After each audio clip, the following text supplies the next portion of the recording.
First of all, it's a great day to be a Razorback, as it is every day. And I want to thank our fans for showing up and creating an environment last Saturday from hog walk through the end of the game. And the electric environment that they brought was felt from the time we got off the bus.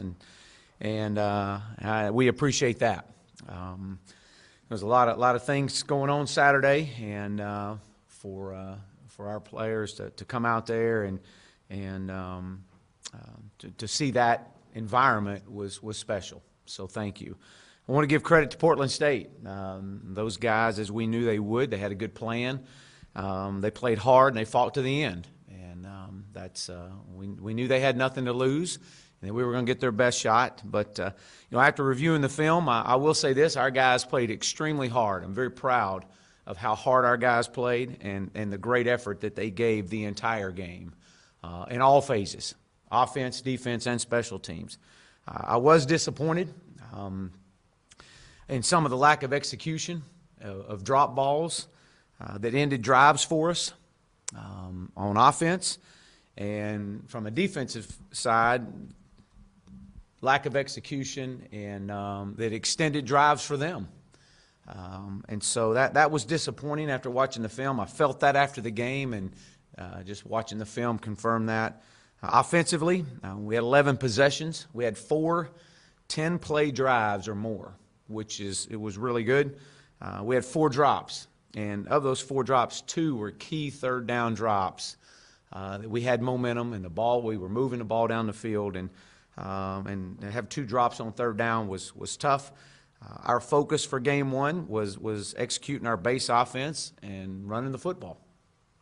We were very basic by design for a few reasons. One of those being week 1 and a lot of unknowns, and 2 was some of the scheme and the way that they aligned. There was some uncertainty and some of the things and how they could play us on the back end of things. So by design, we were vanilla.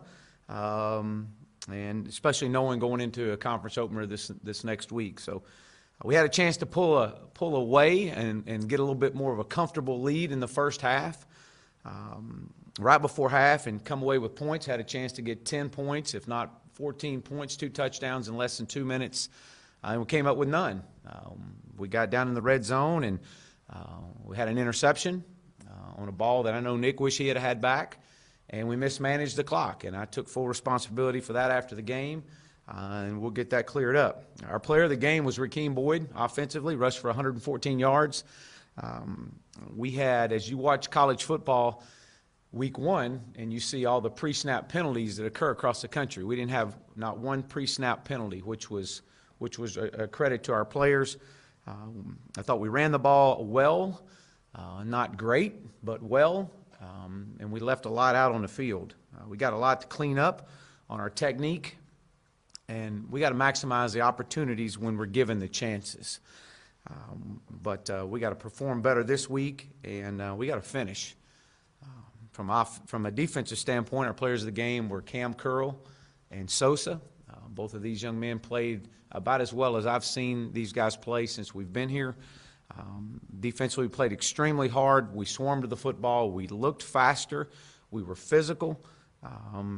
And had it not been for their quarterback making some plays, we could have minimized a lot of their offensive yards and drives that were continuing. But the quarterback was the difference for them. Some of it was he just made some great plays. And hats off. He was gritty. He was tough. He extended drives. But the majority was on technique issues that broke down. As I mentioned earlier, the lack of execution. We lost contain. We let him get into some run lanes on us. But these are things that got to be corrected and will be corrected. But we created 3 turnovers, led to 7 points. I was disappointed that we didn't create more, especially as loose as he was carrying the football when he was scrambling. We didn't get a ball out. We didn't have a penalty on defense until the second to the last drive of the game, and then we had just a slew of them, and which was disappointing. It was a lack of focus. We had some guys that were getting in there, and some of them were getting in there that it was their first time to get in, and they jumped off sides. And so we were being drawn off sides, but we got to get that cleaned up. It kept their drive going, allowed them to make a heck of a play on 4th down and throw a ball up and get a touchdown out of it and make the game really interesting right there at the end. So that's got to get cleaned up, and will. Special teams, our player of the game was Sam Loy. I thought he was a weapon as far as his sky punts. As I mentioned after the game, this is an area that was much improved. It was very apparent on the field, on the sidelines. Our guys were more confident, and that was clearly seen. Our guys played faster. They understand our plan. But we got a lot to coach and improve on. We had a penalty on special teams right off to start the game, which led to giving them 15 extra yards, which they ended in a field goal. We had the ball hitting the ground on a kickoff return, and then we didn't down 2 punts inside the 5 that would have been forced them to go longer in the field position. But those are things that are correctable. Our guys understand that. They were back in here last night and had great energy, excited about this opportunity we got ahead of us. But moving forward, we got a lot of work to be that has to be done, that we got to improve on. We got to get better, and we got a big opportunity this week for our program as we travel on the road to Ole Miss in a conference opener. And our players will respond, and we look forward to this great challenge. We've got some injury updates that I want to update you on. Dorian Gerald strained an artery in his neck in the second quarter. Very strange injury. Will be on blood thinner, and will be out the rest of the year. And we hope that he'll be released from the hospital tomorrow, late tonight or tomorrow. So that was. We spent some time there Saturday night and then Sunday in hospital with Dorian and his family. And credit Dave and our training staff and our doctors for being spot on and on point with everything. So outside of that, Austin Capps, we anticipate him being back. Jamario Bell, we'll anticipate him being back. C.J. O'Grady is back. Just flipping the page to Ole Miss, just a tough road game for them. They got 4 offensive starters, 5 defensive starters back, 2 brand new coordinators, 2 new schemes. Yes, they made mistakes just like we did, but I know this. They scored their points in the second half. They were figuring it out in the second half. They'll be much improved from week 1 to week 2, just like we will be. But we've got a big challenge ahead for us, and we just got to focus on ourselves and getting better. So with that, I'll open up for questions. Just as you start Jamario Bell, and is this a deal where you can leave Sosa at tackle since you're a man down at the end? Yeah, no, Sosa will stay at tackle, and depending on where Jamario is, we'll see on that, but we anticipate him being in there. So just means that we'll have to bring another freshman in. Hey, Chad, you mentioned Gerald that he won't play the rest of the year. Has there been any discussion yet on whether this is the end of his football career? Well, I think we're a little early for that. I think that it will not be something that we'll know for quite some time. I think that we're several months away from knowing that, as tests will continue to be ran. But he does have a red shirt opportunity, and we will definitely exercise that. Still let the injury happen? No, not really. There was nothing that showed up as far as a hit, whether it be a concussion type. There was none of that. It could have been as easy as your neck getting strained in a certain way. We don't know. It just kind of puzzled us all. It was very frightening, but it was very strange. Yeah, Chad, I mean, as tough as that is for Dorian, you guys that he's out, I mean, how big a relief is it that something, tragic didn't happen and that they figured it out and that I assume he's going to be okay? And then kind of follow up, what does that do to your defensive end depth? Is there a chance Eric Gregory might be able to be back this week? Well, back on Dorian, I think that man, I want to commend our doctors and Dave and our training staff for taking quick action on the sidelines, and how they handled that situation with him was spot on. It was we're very fortunate, and so those things are always tough and to deal with, but it was the way our medical team handled it was first class and right on point. So good news is he's going to be okay. We're going to get him back, and he's on the road to recovery. So as far as our depth at defensive end, yes, Eric Gregory, Eric practiced some last week. We'll practice more this week. Colin Clay will be in the mix as well. Zach Williams is in the mix. I mean, so there's a lot of there's a lot of moving parts there with that. Chad, you mentioned execution and stuff. I was wondering what your thoughts were on play calling and just how that works between you and Joe, because you mentioned taking a more active role in the offseason and that. Like, how do you guys discuss the plays that are called, and also the 1st and 5 when you guys were down at the 9-yard line? Just are you happy with the way that turned out in terms of called plays, or was it execution? Well, you always look back and say, man, I wish we would have done this or wish we would have done that. But and that's every game.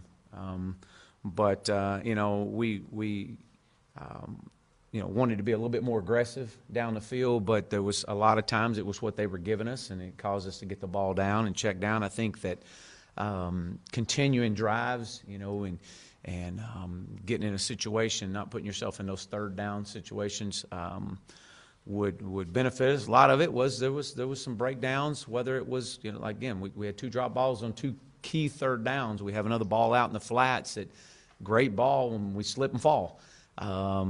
But those things just first game a lot. But I will say this: a lot of it was we were going to go and execute our base offense and be simple, and especially going into our conference opener. There's a lot of things we didn't want to show, and that was by design. And so our communication with Joe and I've taken a more active role. Joe and I are communicating through every play, and so that'll continue this week as we continue to open this season up. Chad, a little deeper on that. What did you think of just the mesh between Ben and the receivers? Were they on the same page quite often? And then just the execution of the offense. What did you think? Well, like I said, I didn't think we executed as well that we wanted to. Now, again, I'm going to go back again. A lot of it had to do with the fact that we had 4 10-play plus drives. That's pretty good right there. We had 2 others, I believe, that were 6+ play drives that ended with a 3rd down stop that we shot ourselves in the foot on. So those things, continue to get in a rhythm, getting in a groove. You had 11 possessions, which you're limited there. You normally want to have somewhere 13 to 14 possessions, but that happens at times. So, but I did think that I thought we had a few of the balls were in the radius of a receiver that you would hope that we could make those catches. But when you put young guys out there in the first game, things are going to happen. We're not disappointed in those guys for dropping the ball. They're going to make those catches. They've made them 1,000 times at practice. You wish that you had a guy that could throw the perfect ball every time, but that's not going to happen. We got to make sure that when that's in that catch radius, we got to make the catch, and that'll come. The grass looked great. How was it? How did it play? It was phenomenal. I know our players were really complimentary of it. Much cooler, and so that was good. What's the adjustment for these freshman receivers? I know that at least one time we saw where on one of those deep throws, Traylon probably should have set in where the zone defense was. I mean, just trying to figure all that in game atmosphere whenever you're not doing it in practice. Well, you're probably referring to the one that we're going into our locker room in. No, actually, Trey was not supposed to set that down. Trey's got to continue his climb. We've got to, we can't force a ball in some areas. Again, the ball was behind him. That was not in his catch radius. That was just a bad ball. And we should have got the ball to our check down on that. But that happens. And, again, it's first game with these guys, and you deal with mistakes. You mentioned there were some drops on Saturday. How important? There was 4 drops on Saturday. How important is to get CJ Grady back? Well, I think CJ brings another dimension to our team. And we all know what he's capable of doing. We know what he did last year, and he's very talented. He's a playmaker. We target our tight ends a lot, and he's a guy that can make some plays for us. I thought Grayson Gunner made a couple good plays for us as well, and so I know Chase wish he'd have had a couple of those balls back, but blocked exceptionally well, and had a big third down catch across the middle. So a big day for Rakeem Boyd. What's your evaluation of his performance, and what are your expectations against a conference opponent? Well, Rakeem is stronger, and he's more physical than he's been. I thought that as the game went on, he got more comfortable and seeing it. Again, a guy that did not go through spring ball, went through fall camp, and I just think the more reps, the more opportunities he gets, as you saw, the better he's going to get. And so I know he wishes that this game a year ago, when he didn't get to finish it, was something that he's kind of said that was disappointing to him that he didn't get to go back in. So he'll be ready to go, as all our guys will be. I got 2 things here, Chad. 2 players. How close is Jordan Jones getting to coming back? And it looked like Soli might have hurt his hand. And then also the Ole Miss defense. What differences do you see from last year to this year with those guys? We think Jordan will be back probably in a couple of weeks. We'll reevaluate it this week and talk to our training staff and see where they're at with that, with Jordan. But hopefully a couple of weeks. He's getting closer. Soli, he had. I think he's going to have a cast on his hand. I think he had a fracture in his hand, so he'll play this week. He's got a cast. He was out there practicing yesterday. Don't anticipate him missing any playing time at all. And then from an Ole Miss defense, Coach, Mike McIntyre is known Mike for quite some time. I consider him a really good football coach.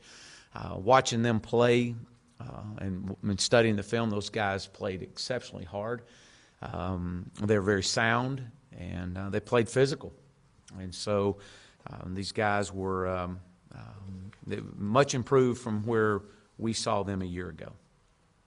Chad, have you ever faced McIntyre, like either as a coordinator or on where he's been on the other side of the ball? No, I haven't. You guys just know each other from coaching trail and stuff. Right. And then with Dorian, not Dorian, but Rakeem, he got in kind of late last year, right before camp, and it took him a little while to get going. How much farther ahead do you think he is? And how tough was that last year? Because he had like 100-some yards in the first quarter, and then you got to wonder what would have happened if he hadn't gotten knocked out of the game, I would think. Well, again, he's a lot more comfortable with the system. It was good. We were really pressing the run game Saturday to try to get him into a groove. And it was good to see him as the game went on to kind of get into a rhythm. So I just think he's more comfortable. I think he's stronger. I think he's more physical. Running the ball, has a better understanding of what we're asking of him. And so I do. I think that, had he not gone out last year, I think he was on track to have a career night. Chad, to me, it looked like the offensive line played solid. I was curious your impressions on them. And I know Harrell had some drops, but I don't know that you guys have the running day that you had without him also. No, you're right. I want to go back to Chase Harrell. Very physical blocker. Was made his presence known in the block in our run game. So that was a big plus for us. We knew that. We knew he was a physical player, but to see him take that on the game field was good. I think that with, what was you asked? The offensive line. Yeah, our offensive line. Yeah, I thought that we played well. We did. There was some things that we've got to do better. We got to we got to get up to the second level a little better. I think that we did a good job of covering them up. Want to get a little bit more knockback, play a little bit lower, but overall, I mean, they played well. They did, but they, like everyone else, knows we got to improve. I thought we protected our quarterback well, very well. Just kind of what problems does Benito Jones, the Ole Miss nose tackle, present? Yeah, he's very disruptive. He was disruptive Saturday against Memphis. A guy that's he's a two-gap player. You got to account for him, and so someone definitely that we'll have to account for. As is the Robinson, number 38. He's another outstanding football player. Lakia Henry, a young man that had 7 tackles, played very fast and physical. And then they again they're very sound in what they do. Thanks, Coach. Thank you.